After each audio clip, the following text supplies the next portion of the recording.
आज 1971 में हुए भारत पाकिस्तान के बीच युद्ध में मिली जीत को 50वें विजय दिवस के रूप में मनाया गया है और इस मौके पर आयोजित कार्यक्रम में प्रधानमंत्री नरेंद्र मोदी ने शहीद जवानों को श्रद्धांजलि दी। वहीं कांग्रेस के पूर्व अध्यक्ष राहुल गांधी ने आरोप लगाया कि विजय दिवस कार्यक्रम में तत्कालीन प्रधानमंत्री इंदिरा गांधी का फोटो तक नहीं लगाया गया।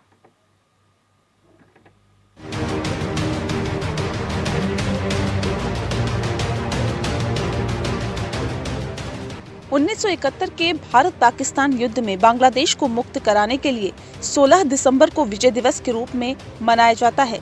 इस मौके पर हुए कार्यक्रम में प्रधानमंत्री नरेंद्र मोदी शरीक हुए।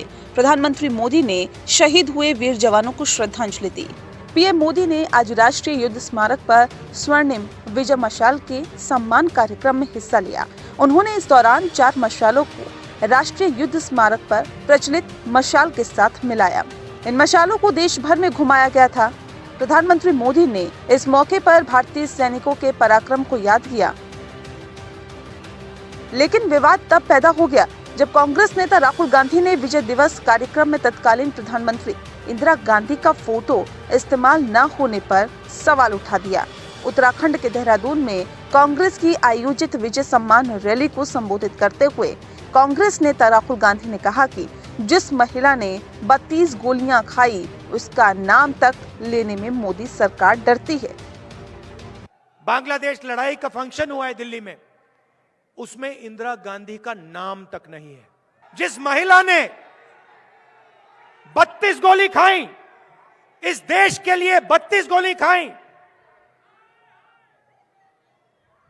उनका नाम तक नहीं है। इनविटेशन में नाम तक नहीं है, क्योंकि सच्चाई से भाइयों और बहनों सरकार डरती है। बीजेपी और मोदी सरकार सेना के शौर्य को भुनाने का कोई मौका नहीं छोड़ती है, लेकिन इंदिरा गांधी का जिक्र किए बगैर वो विजय दिवस मना रही है। जबकि पूर्व प्रधानमंत्री अटल बिहारी वाजपेयी ने बांग्लादेश मुक्ति का श्रेय इंदिरा गांधी को दिया था और उन्हें दुर्गा की उपाधि दी थी। इसी तरह सर्जिकल स्ट्राइक का श्रेय प्रधानमंत्री नरेंद्र मोदी को दिया जाता है। बल्कि 2017 के विधानसभा चुनाव और 2019 के आम चुनाव में जगह जगह सैनिकों के शौर्य से जुड़े कार्यक्रम चुनावी फायदे में किए गए और नरेंद्र मोदी का 56 इंच का सीना वाला बयान को खूब भुनाया गया। विदेशों में जो आतंकवादी भाग चुके हैं, जो लोग विदेश में बैठ करके हिंदुस्तान में आतंकवाद की घटनाएं कर रहे हैं, उनको प्रत्यारोपण के द्वारा हिंदुस्तान लाने का हमें अधिकार होता है। आपकी विदेश नीति में वो क्या ताकत है? आतंकवाद जड़ मूल से उखड़ जाएगा। राज्यों के अधिकार हथिया करके राजनीति के करने के खेल छोड़ दीजिए।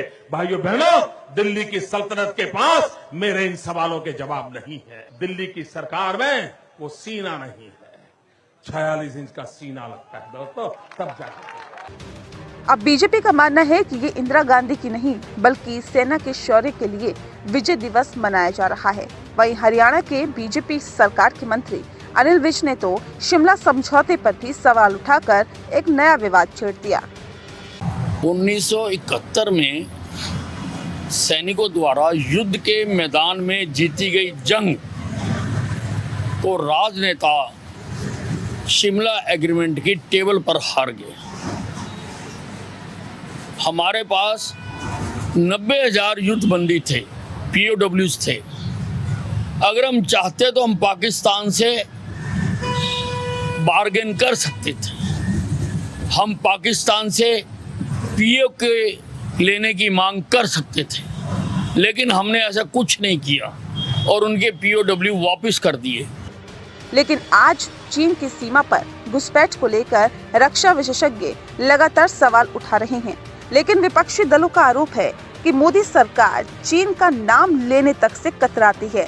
बहरहाल 5 राज्यों के चुनाव के मद्देनजर राष्ट्रवाद को भुनाने की कोशिश में कोई राजनीतिक दल पीछे नहीं रहना चाहता।